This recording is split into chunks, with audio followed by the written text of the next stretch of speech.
আচ্ছা, তোমার বাড়িতে কি কেউ নেই? হ্যাঁ আছে তো, একটা ছোট ভাই আর ছোট বোন। আচ্ছা, ওরা কি পড়াশোনা করে? হ্যাঁ, ওরা তো পড়াশোনা করে। আর তুমি? আমি পড়াশোনা করি না, ছেড়ে দিয়েছি। কিন্তু কেন? কি বলুন তো স্যার, লাইফে না কখনো দুটো একসাথে করা যায় না। তোমাকে পড়াশোনা বা কাজবাজ দুটোর মধ্যে একটাকে বেছে নিতে হবে। তাই আর কি আমি কাজটাকেই বেছে নিয়েছি। আমি যদি কাজ না করি, আমার যে ছোট ভাই বোন আছে ওদের কি হবে? ওরা পড়াশোনা করবে কি করে? তাই আর কি ওদের খরচা চালানোর জন্য আমি কাজ করছি। আচ্ছা, তুমি র্যাপিড চালানো ছাড়া আর অন্য কিছু কাজ করোনি কোনোদিন? হ্যাঁ করতাম তো, আগে একটা রেস্টুরেন্টে কাজ করতাম, কিন্তু ওই রেস্টুরেন্টের যে মালিক ছিল না, ওনার নজর খুব একটা ভালো ছিল না, খুব খারাপ ছিল। তাই আর কি ওই কাজটা আমি ছেড়ে দিই।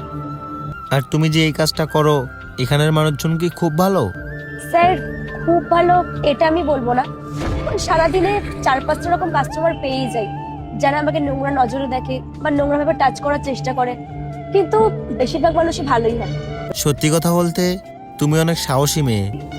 স্যার সাহসী আমি ছিলাম না, পরিস্থিতি হতে বাধ্য করেছে।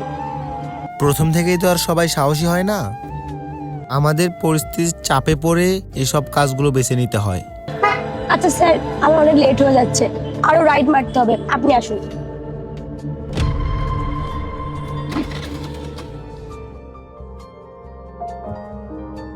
তাহলে ম্যাডাম, কত টাকা হয়েছে? 160 160। আচ্ছা, আমার কাছে তো ক্যাশ নেই, অনলাইন করব। আচ্ছা তার